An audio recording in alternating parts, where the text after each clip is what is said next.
What is up, Steeler fans? It finally happened. Aaron Rodgers signed with the Pittsburgh Steelers after much speculation over the span of this entire offseason up to this point. It appears it's finally going to happen. He'll be signing a 1-year deal today, per sources. So we're going to get into it. We're going to talk about Aaron Rodgers. We're going to talk about what this means for the Pittsburgh Steelers. And does this make him a contender? We'll look at his stats, the whole 9 yards. Welcome to the State of the Steelers.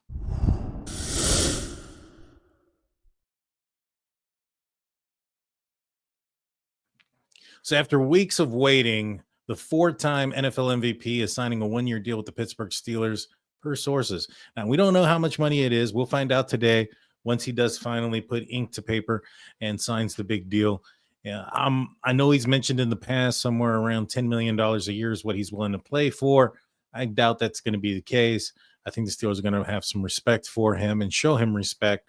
I would say probably north of Russell Wilson's contract, which I believe was upwards towards $21 million, which is just slightly over Justin Fields, who got $20 million on a year-to-year basis. So I'd expect 25, 24, somewhere around there for Aaron Rodgers. I'm hoping at least it's not something higher. I'm going to talk about what the figures are and what this means for the Steelers financially on the State of the Steelers episode that comes out on the Steel Curtain Network website tomorrow. So make sure you guys go and check that out. But were there signs to this? I think the biggest sign was the fact that when Aaron Rodgers came to visit, he was given the red carpet treatment for the Pittsburgh Steelers. There was a pro day. I believe it was Michigan's pro day. They had some pretty prolific draft picks up in the defensive line area, and which was a big need for the Pittsburgh Steelers. In fact, they ended up drafting Derek Harmon, defensive tackle out of Oregon, in the first round. So defensive tackle was high on their list of priorities, and Michigan had a few defensive tackles that ended up going, I believe, before Derek Harmon, if memory serves me correct. Either way, the Steelers decided to host and speak with Aaron Rodgers and have a pretty significant long day with him. Now, my opinion is, this is my opinion, my speculation is that they had some sort of handshake deal. Now, I think he wasn't going to sign a contract until he was ready to 100% commit, meaning that he wasn't going to or had any intentions on being there for anything voluntary. All indications are he's going to be signing the contract today and joining the Pittsburgh Steelers for minicamp at the start of next week, which is mandatory. I like it. I mean, it shows he's all in. I think that had he signed and not been there, although there was other players that weren't there, I think some people may have made a big stink about it. They would have said, "Oh, he's with a new team and he's not there, and this, that, and the third." And he's there now. So I'm. It's earlier than I would have thought. I would have thought that because he hadn't signed earlier, given that what he's missed up to this point has just been voluntary, that there was a good possibility that he wasn't going to sign until after minicamp, because minicamp is mandatory. What will be the purpose of not signing just for something, to miss something that's voluntary that you don't have to show up to? So my thoughts were he was probably not going to sign until after minicamp. I'm glad he signed before. I'm ecstatic that he signed before. I know he's a little bit older and he comes with a little bit of baggage when it comes to the remarks that he's made, maybe perhaps even in press conferences when it came to Mike Williams last year. He has the Netflix special where he goes out on a dark retreat. Some people don't agree with those type of things. At the end of the day, he was a solid quarterback last year, and he was on a bad team, organizational team in the Jets, who not only let go of their offensive coordinator, they also fire their head coach. And I know some might look at Aaron Rodgers and say he may have had his hand in that. I don't know that for sure. I don't know if anybody knows that for sure. But they ended up giving him the boot as well. Remember, he talked about how they called him in all the way from the West Coast just to tell him they're going to go in a different direction. So who knows what really happened in those, behind closed doors in those scenarios. There's one side, there's the other side, and then there's the truth, which is somewhere usually in the middle. But the Steelers end up signing him. I think they've had their mind and their opportunities with him. I know that a lot of people have indicated that the Steelers didn't want him, that they wanted either Russell Wilson or Justin Fields, that they had been speaking about this, at the end of the last year, which is true. At the end of the season, the Steelers were talking about how they were going to try to recuperate one of those guys. And I didn't think that was true, especially after what they had said about Mason Rudolph, who is now on the team now, but wasn't on the team last year after his 2023 exit, where Rooney, Mike Tomlin, and anybody who would listen, they spoke highly on Mason Rudolph. And in reality, they had no intention on bringing him back. I think the same goes for Justin Fields and for Russell Wilson. I mean, Russell Wilson was, to me, probably the biggest indication of them saying that they would be okay with him being back and not really meaning it, because he would have signed very quickly had the Steelers offered him something. And the Steelers wanted to go in a different direction. A lot of people think it's because of perhaps he was butting heads with Arthur Smith. I'm not sure how this relationship with Aaron Smith, with that could be what it's called now, Aaron Smith, with Aaron Rodgers and Arthur Smith. I wonder how that relationship is going to tie together, right? Given the fact that they are now, pretty headstrong individuals. They want to run things the way they want to run things.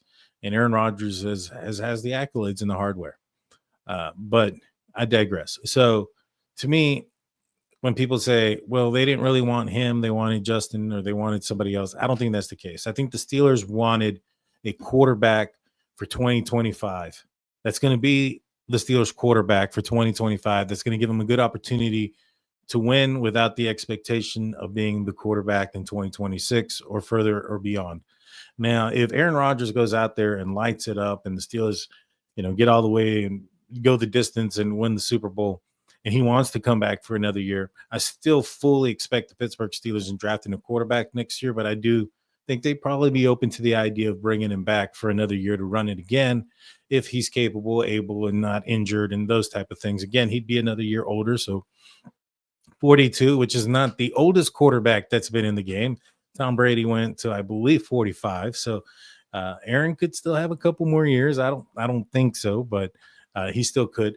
And I just really think that the target was for next year. And I think that the guys that the Steelers were looking at, I think they wanted Russell Wilson to work because he was a guy that was at the end of his career. He could have gotten this year and next year had he played well last year all the way through. And he would have been the bridge guy to hand off to the young quarterback that the Steelers intend on drafting next year. I don't think that Rodgers made any dent in the plans of drafting a quarterback next year, which is why I think it's only going to be 1 year. So maybe Justin wanted a couple of years under, a couple of year contract there. Steelers didn't want to give it to him. That just should tell you about the confidence that they had in Justin Fields last year, even though he was able to perform at a good level. I'll be honest with you, even though the Steelers were 4-2 at the time when they ended up going with Russ, I was ready to see what Russ had because of what Justin was doing on the field with his arm.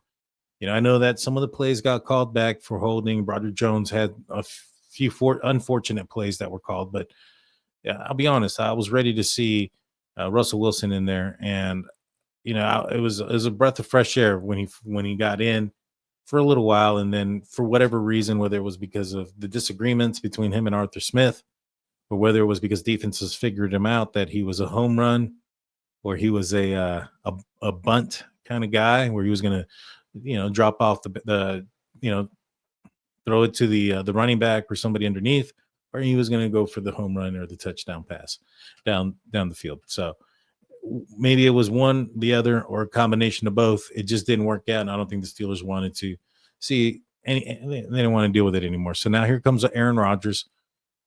I think that in the end, I think he does give the Steelers the best opportunity for a Super Bowl run. Now, I still don't think that is a huge opportunity. I don't think that's a large chance. I would say that the Steelers going into this probably we're sitting around the 10% chance of winning the Super Bowl. I think with Aaron Rodgers, you're looking at maybe 15%, so it does move the needle a little bit. I think that in the end, if you were going into battle in a postseason game, given what we know now, obviously without the full season ahead of us, if you're going into the game today, a postseason game, and your options are Aaron Rodgers or Mason Rudolph, I find it hard to believe that most people would choose Mason Rudolph over Aaron Rodgers in that scenario. And that's coming from a guy that I really like Mason Rudolph, and I'd be okay if he was given an opportunity at some point this year. But let's look at what Aaron Rodgers, can do. Let's look at his grades. Now, this is from PFF, and PFF, I get it. It is what it is. I know a lot of people uh, don't take what their grades are for value, but I do think they do some pretty excellent work. And let's just see what they have to say about Aaron Rodgers and his time as a New York Jet last season. Because I know a lot of people say that towards the end of the season is when Aaron Rodgers started to come alive, so to speak, and started to show flashes of himself. Well, let's look into it. Let's look at actually his body of work for last year and what it is that he did well, what he didn't do well, and when it was that he did these things well. So overall grade, he was given a 77.8, which is 18th in out of the 75 QBs that they rated for this, or out of the 75 quarterbacks that participated last year. There's a lot of quarterbacks that went down with injury and whatnot. I mean, the Steelers ended up seeing two different quarterbacks on the field as well. Passing grade, he was rated at 19th with a 76.3. Rushing grade is 71.9, but he's not doing much rushing. So for the season, he had 584 attempts, which was second, 28 touchdown passes, which was seventh, and he threw for 3,897, just shy of 4,000 yards, which was eighth, and he only had 11 interceptions to his name, so he was sitting about 61st, which is a high number for Aaron Rodgers. Aaron Rodgers usually sits around the single-digit number when he comes for interceptions, but let's break it down just even further. He had 643 dropbacks with 584 attempts. He was eighth in passing yards. Touchdowns was seventh, as we mentioned. He was ninth in big time throws with 26. So I mean, the guy still had it in that area. Average time to throw was 2.65 seconds. This offensive line had its struggles, especially down the end of the year, and a lot of it I think had to do with some rookies hitting that rookie wall. Also, probably some injuries taking their toll. And it's a long season as well, and you had some rookies there and a lot of injuries early on to some players in position that you weren't expecting them to be. I mean, Fautanu wasn't out there. Broderick Jones was on the right side. McCormick was playing. Sayamalu had gotten injured for the first 4 games of the year with a pec, and he really wasn't the same. And so, the offensive line had some issues, and Russell Wilson held on to the ball, in my opinion, a little long, for my liking. He took a lot of sacks that he probably shouldn't needed or didn't need to. And for a guy in Aaron Rodgers whose pressure to sack rate, which was 22.5%, his average time to throw at 2.65 seconds. That's how long he had to throw. He was able to go throughout the entire season. He was effective. He was efficient with 28 touchdown passes, only 11 interceptions. That just should tell you that he was able to manage getting the ball out of his hand fairly quickly with only that amount of time to throw. I think that's promising, in my opinion. This offensive line should be better than it was last year. Aaron Rodgers should have a little bit more time to actually work.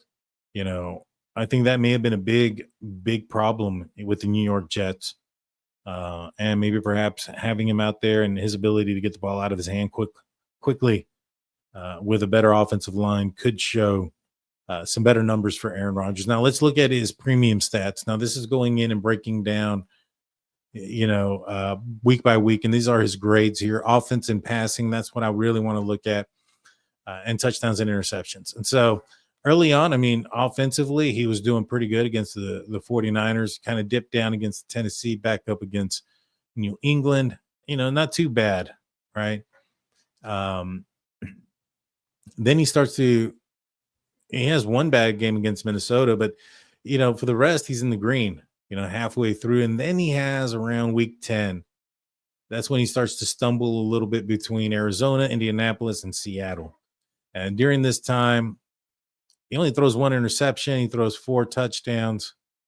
But apparently, according to PFF, he's struggling here.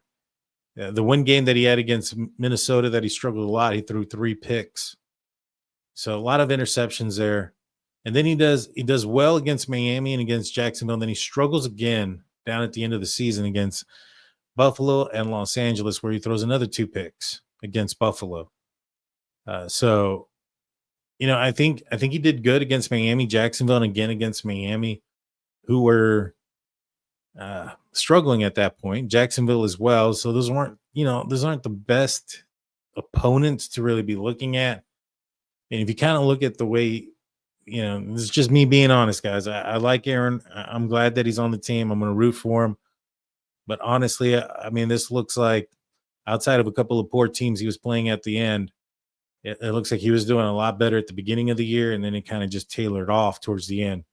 When you look at some of these colors, it's green, green, green, and then there's a little bit of orange, green, green, green, yellow, orange, yellow. A couple of bad teams you play that are green. A couple of good teams is back to the yellow and orange, and then you finish off against a bad team and it's green. Again, PFF, take it for what it is. With a grain of salt. They've been pretty inaccurate before, so take it for what it is. 28 touchdowns with that bad offensive line. We'll see what he can do for the Steelers. Again, I don't think with Mason Rudolph, I think the Steelers are probably looking at 7 wins to a high of about maybe 10, maybe 11 wins tops, right? And that's your ceiling, but your floor is around 7. I think with Aaron Rodgers, your ceiling is probably the same, 11 wins, but I think your floor is a little bit higher. I think you're probably sticking around 9 wins to 11 with Aaron Rodgers. And I see this team being a playoff team. Can they win a playoff game? 100%. I think they definitely can. And I think that anything can happen, especially once you get in the dance and some weirder stuff has happened before. But I think that Aaron Rodgers probably gives you the best opportunity to win a playoff game. I know that's not the goal, but that's the first step, right? You can only take one step before the other. First step is securing a playoff spot and then winning one and then getting to the dance. And so, or to the Super Bowl. So we'll see. We'll see how this year goes. I'm excited, guys. I really am. I know it sounds like I might not be after looking at this, but I am. He's a 4-time MVP. He's a guy that's going to trust his eyes. He's seen a lot of football. He's like a coach out there. I think he's not going to be a guy that's going to be handcuffed by an offensive coordinator. I think it's going to be his offense for the most part, something that's he's comfortable with. And I think that, the weapons that he has around him with an offensive line in front of him, he might be able to make some noise, guys. We might be able to make some noise. Let me know in the comment section. Do you like it? Do you love it? Do you hate it? Do you regret it? There's nothing we can do about it anymore. But for me, I still like I like the pickup. I'm excited about it. I've been playing with Aaron Rodgers on the Pittsburgh Steelers for a while now on Madden for the last maybe month or so. So now he finally is going to be a part of the team. Let me know in the comment section what number you think he's going to be. 8, 12, a new number. Let me know. All right, that's all I got for you guys today. I'll be back tomorrow with my State of the Steelers podcast. Till then, peace.